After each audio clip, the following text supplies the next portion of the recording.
Hello बच्चों, आज के टॉपिक जो मैं आपको बताऊंगा वो मैथ के बारे में बताऊंगा।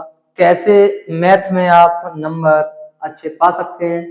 और आप लोगों को पहले नंबर, ये तो मैंने एक वीडियो आपको बना दी होगी कि जिसमें 25 तारीख से जो आपका बैच शुरू हो रहा है 25 मार्च से, तो पहले नंबर तो ये विशेष करके ध्यान रखें। तो 25 तारीख को हर बच्चा अपना कोचिंग को ज्वाइन करें।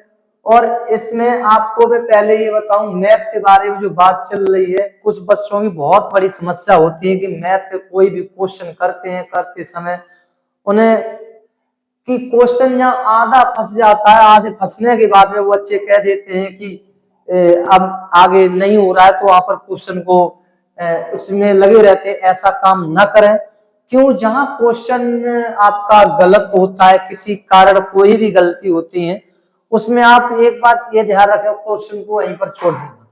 नेक्स्ट क्वेश्चन लेना, दूसरा वाला क्वेश्चन ले सकते हैं, तो उसको सॉल्यूशन करें। और रिवीजिंग करने से पहले मैं आपको ये बताऊं कि रिवीजिंग करेंगे तो उस क्वेश्चन की रिवीजिंग होनी चाहिए। जैसे कि जो आपको क्वेश्चन पूरी तरह से, जैसे कि आपको पता है पूरी तरह से आ रहा है, तो उसको छोड़ देना है। जैसे कि हार्ड, मतलब कोई क्वेश्चन है तो आपका कोई ऐसा होता है, कोई 1 मार्क्स का होता है, कोई 2 का होता है, कोई यहीं पर 5 का होता है। लेकिन कभी कभी ऐसा होता है बच्चे, हम पेपर के टाइम बहुत कुछ गलतियां करने लगते हैं। लेकिन अभी आपके लिए बहुत टाइम है और आप अभी से रिवीजन चालू करें। और रिवीजन चालू करने के लिए जैसे पहले कोर्स करें। कोर्स क्या है, अब मुझे सबसे पहले ये बताना पड़ेगा मुझे पढ़ना ही कैसे है, जो बाद में गलती नहीं होनी चाहिए, ये ध्यान रखें।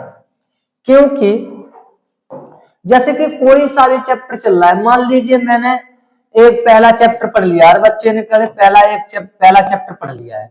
अगर पहला चैप्टर पढ़ लिया है तो आपको पता है, अगर कोई भी हमारे जो टीचर पढ़ाएंगे वो दूसरा चैप्टर पे जब दूसरा चैप्टर कराएंगे आपको, तो दूसरे चैप्टर से पहले में क्या करना चाहिए, मुझे एक चैप्टर की पूरी रिवीजन होनी चाहिए। हर क्वेश्चन हो जाना चाहिए।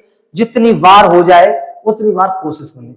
मैथ एक ऐसा सब्जेक्ट है, वो रिवीजन करने का है। जब तक आप पढ़ते रहेंगे, जब तक पढ़ते रहेंगे तब तक आपके साथ रहेगा। और छोड़ने के पर आपका एक क्वेश्चन भी नहीं हिला सकते हो, ये ध्यान रखें।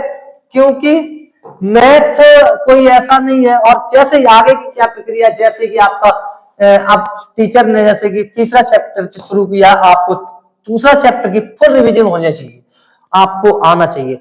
यह प्रक्रिया आप 25 तारीख से लेके लगातार जब तक आपके एग्जाम नहीं होते तब तक एग्जाम तक चलना है। आपको मैं इस बात का दावा देता हूं, आप 99% नंबर से प्राप्त कर सकते हैं। और अगर इसमें आपने कोई भी दिक्कत की तो आपके इसके खुद जिम्मेदार होंगे। अब मैथ में और भी जो कई होते हैं, जैसे कि एक बार बच्चे ने कहा कि हमसे ये क्वेश्चन नहीं हो रहा है, ये नहीं। तो ऐसे कि हम इंटर की बात करें, हाई स्कूल में छोटे छोटे क्वेश्चन होते हैं, कहीं भी जो त्रिकोणमिति है, जो आप वहां पर क्वेश्चन के फॉर्मूले की जरूरत पड़ती है। लेकिन बड़े क्वेश्चन जो होते हैं, बड़े क्वेश्चन बिल्कुल ध्यान रखें, क्योंकि बड़े क्वेश्चन करते कैसे, विद फॉर्मूले से आप करें। अगर फॉर्मूला आप छोड़ के करेंगे तो आगे गलती कर देंगे और आपका एग्जाम नंबर भी काट सकता है।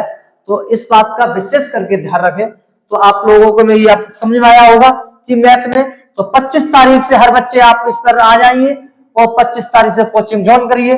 चाहे आप जो भी हो, किसी किसी के चाहे फिजिक्स हो, चाहे केमिस्ट्री हो, चाहे मैथ हो, और जो भी सब्जेक्ट है आपका अच्छी तरह से तैयारी करें। हिंदी, इंग्लिश, जो अपनी तरह से जैसी तैयारी करनी है वो अभी से आप जुट जाइए।